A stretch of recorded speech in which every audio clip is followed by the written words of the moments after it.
एक समय की बात है, गोकुल नाम की सोसाइटी में एक परिवार रहने आया। वो लोग उस सोसाइटी में नए नए ही आए थे। उस परिवार में राहुल, सविता और उनका 10 साल का एक बेटा भाविक रहता था। जैसे ही भाविक सोसाइटी के गेट के बाहर तक पहुंचता है, तभी से ही अपने सवाल जवाब शुरू कर देता है। वाह पापा, ये कितनी सुंदर सोसाइटी है। क्या हम इसी सोसाइटी में रहेंगे? हाँ बेटा, हम लोग इसी सोसाइटी में रहेंगे। देखो तो हमारा भाविक कितना खुश नजर आ रहा है। अब तो मेरे यहाँ पर नए नए दोस्त बनेंगे, इतना मजा आएगा। हाँ बेटा, बहुत मजा आएगा। चलो अब अंदर चलो। जैसे ही वो लोग सोसाइटी के अंदर कदम रखते हैं, तभी जोर जोर से हवा चलने लगती है और भाविक को कुछ अजीब सा महसूस होने लगता है।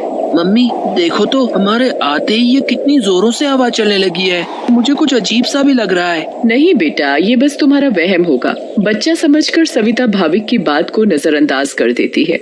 वो लोग अपने फ्लैट पर पहुंचते हैं। चलो चलो, अब आप दोनों जल्दी से फ्रेश हो जाओ, सोने का समय हो गया है। हाँ, क्योंकि कल मुझे इंटरव्यू के लिए भी जाना है।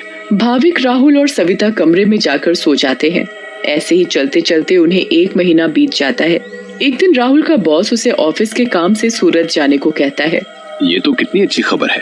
मैं ये बात सोसाइटी जाकर सविता और भाविक को बताऊंगा, तो वो दोनों भी बहुत खुश हो जाएंगे। राहुल घर जाकर ये बात सविता और भाविक को बताता है। सविता, ओ सविता, कहाँ हो तुम? तुम्हें एक खुशखबरी देनी है। अरे हाँ, क्या हुआ? इतना क्यों चिल्ला रहे हैं आप? हाँ पापा, क्या हुआ? आप इतने खुश क्यों नजर आ रहे हो? अरे खुश ना हो तो क्या करूं, बात ही ऐसी है। अब आप बताएंगे भी, क्या बात है? मुझे मेरी नौकरी की तरफ से सूरत ले जा रहे हैं। बहुत बड़ा प्रोजेक्ट है। अगर सब अच्छे से हो गया तो क्या पता वहाँ से आने के बाद मेरा इंक्रीमेंट भी हो जाए। अरे वाह, ये तो बहुत अच्छी खबर है। वाह पापा, आप तो सूरत जा रहे हो। मैं भी जाऊंगा, मैं भी जाऊंगा। बेटा, मैं तुम्हें अपने साथ नहीं ले जा सकता। और सविता, तुम मेरा सामान पैक कर दो। मुझे आज ही रात 12 बजे तक निकलना है। मैं बस कुछ ही दिनों के लिए जा रहा हूँ। सविता राहुल का सामान पैक कर देती है और राहुल उसी रात 12 बजे सूरत के लिए निकल जाता है। चलो भाविक, अब तुम भी जल्दी से दूध पीकर कमरे में सोने चलो। ठीक है मम्मी। सविता और भाविक अपने कमरे में चले जाते हैं। सविता तो सो जाती है, मगर भाविक को नींद नहीं आती। बहुत तेज बारिश होने लगती है। भाविक बालकनी में जाकर खड़ा हो जाता है और बारिश के मजे लेने लगता है। वाह, कितना सुंदर नजारा है। भाविक की नजर अचानक सामने वाले फ्लैट पर पड़ती है, तो वहाँ एक मोमबत्ती जल रही होती है। ये क्या है? ये सामने से कैसी रोशनी दिखाई दे रही है? ऐसा लग रहा है जैसे कोई मोमबत्ती जली हुई हो। मगर जब से हम यहाँ आए हैं, तब से तो ये फ्लैट बंद पड़ा है। भाविक को फिर अचानक से एक औरत चलती हुई दिखती है। अरे ये औरत कौन है? कहीं यहाँ कोई भूत तो नहीं? मम्मी, मम्मी, भूत, मम्मी बचाओ, मुझे बचाओ। क्या हुआ बेटा, क्या हुआ? तुम इतना क्यों घबरा रहे हो? मम्मी, वो भूत। क्या बोले जा रहे हो तुम? ठीक से बोलो, मुझे कुछ भी समझ में नहीं आ रहा है। मम्मी, मुझे नींद नहीं आ रही थी तो मैं बालकनी में जाकर खड़ा हो गया और बारिश देखने लगा। तभी मैंने सामने के फ्लैट में जलती हुई मोमबत्ती देखी और एक औरत को देखा। नहीं बेटा, ये भूत कुछ नहीं होता। ये तुम्हारे मन का वहम है। नहीं मम्मी, मैं सच कह रहा हूँ। नहीं बेटा, चलो अब सो जाओ, रात बहुत हो रही है। नहीं, मैं आपको लेकर जाता हूँ। अच्छा चलो, दिखाओ कहाँ है भूत। फिर भाविक सविता को बाहर लेकर जाता है। कहाँ है भूत? मुझे तो कहीं कोई नहीं दिख रहा। मम्मी देखो, वहाँ पर देखो, वो सामने वाले फ्लैट में। अरे बेटा, कुछ भी नहीं है वहाँ पर। नहीं मम्मी, मैं झूठ नहीं बोल रहा। अच्छा ठीक है, चलो अब जल्दी कमरे में जाओ और सो जाओ। फिर वो दोनों कमरे में जाकर सो जाते हैं। भाविक, अब तुम्हें डरने की कोई जरूरत नहीं है।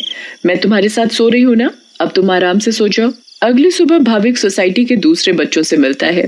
तुम सबके नाम क्या है? मेरा नाम पिंकू है। मेरा नाम सोनू है।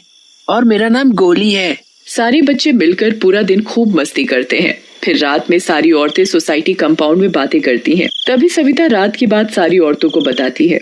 दूसरी ओर भाविक और उसके सारे दोस्त लुका छुपी खेल रहे होते हैं। पिंकू गिनती करना शुरू कर देता है। तभी सारे बच्चे इधर उधर छिप जाते हैं, मगर भाविक खेल खेल में अपने फ्लैट के सामने वाले फ्लैट के दरवाजे तक पहुंच जाता है। उसे ये पता नहीं होता कि ये वही फ्लैट है जिसमें कल रात उसने एक औरत को जलती हुई मोमबत्ती के साथ देखा था। अरे ये दरवाजा तो खुला हुआ है और यहाँ तो कितनी सारी लाइटें हैं। चलो अब मैं जल्दी से इस घर में छिप जाता हूँ ताकि मुझे कोई ढूंढ ही ना पाए। वो जगह ठीक है, मैं उस कमरे में जाकर छिप जाता हूँ। भाविक जैसे ही उस फ्लैट के कमरे की ओर जाने लगता है, वैसे ही बाहर की सारी लाइट्स लुप लुप होने लगती हैं। ये क्या हो रहा है यहाँ पर? अचानक ये लाइटें लुप लुप कैसे होने लगी? भाविक इधर उधर देखने लगता है। तभी भाविक की नजर दरवाजे के ऊपर पड़ती है। ये दरवाजे के ऊपर क्या लिखा हुआ है? भूत! मम्मी, मम्मी बचाओ बचाओ! भाविक चिल्लाते हुए सोसाइटी कंपाउंड में जा पहुंचता है। अरे, ये आवाज तो भाविक की लग रही है। ये तो भाविक की आवाज है। भाविक की आवाज सुनकर सारी औरतें और आदमी कंपाउंड में जमा हो जाते हैं। तभी वो देखते हैं कि सामने से भाविक भागते भागते चला आ रहा है। मम्मी, मम्मी, वहाँ सच में वहाँ भूत है। क्या हुआ बेटा भाविक? हाँ बेटा, क्या हुआ? तुम इतने घबराए हुए क्यों लग रहे हो? हाँ बेटा, कुछ तो बताओ। कहीं तुमने फिर से सामने वाले फ्लैट में भूत तो नहीं देख लिया? भूत? भूत? कहाँ है भूत? मैं छुपने के लिए एक फ्लैट में चला गया क्योंकि उसका दरवाजा खुला हुआ था। मैंने वहाँ लिखा देखा। क्या लिखा देखा और कहाँ देखा? कि यहाँ से चले जाओ वरना मैं तुम्हें मार दूंगी।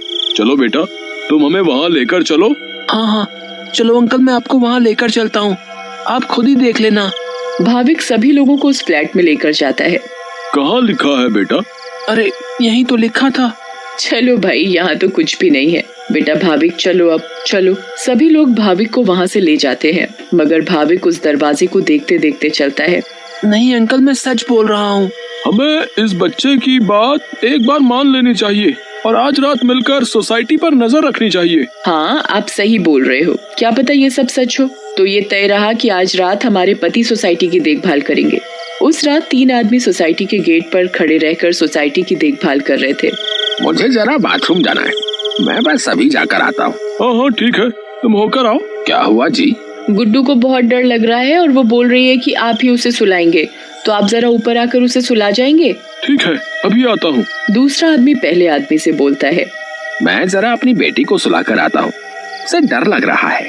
अब सोसाइटी के दरवाजे पर सिर्फ रमेश यानी तीसरा आदमी ही बचता है। कहाँ रह गए ये दोनों? वो आदमी इधर उधर घूमता रहता है और अब उसे भी अकेले डर लगने लगता है। तभी उस आदमी को किसी औरत का साया दिखता है। उसके लंबे खुले हुए बाल और पायल की छम छम आवाज। चुड़ैल, बचाओ बचाओ, चुड़ैल।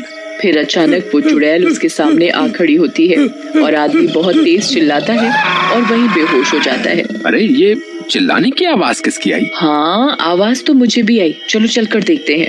सारे सोसाइटी वाले अपनी बालकनी में आ जाते हैं तो वो क्या देखते हैं कि वहाँ रमेश बेहोश पड़ा हुआ था। ये आवाज कैसी आई थी? फिर सोसाइटी वाले नीचे आ जाते हैं तो वो वहाँ पर रमेश को जमीन पर पड़ा हुआ देखते हैं।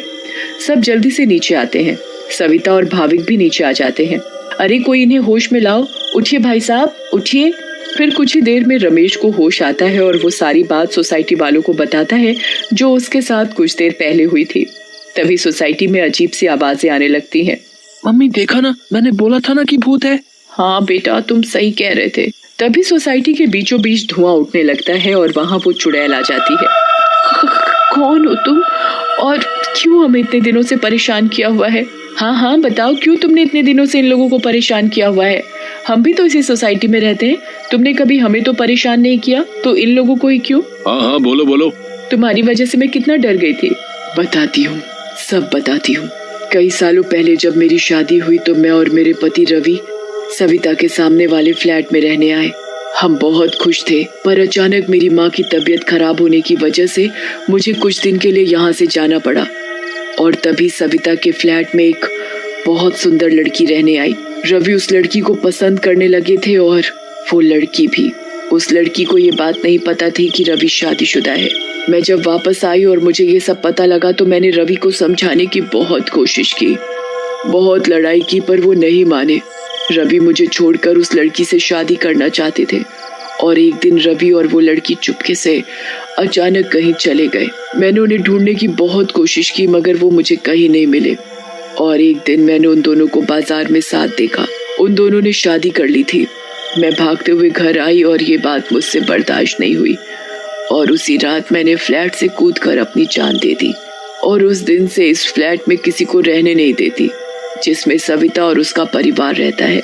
हमें बहुत दुख हुआ सुनकर जो भी तुम्हारे साथ हुआ, पर इसमें मेरे और मेरे परिवार का क्या कसूर है? हाँ आंटी, आप तो अच्छी आंटी हो, ऐसे कैसे कर सकती हो?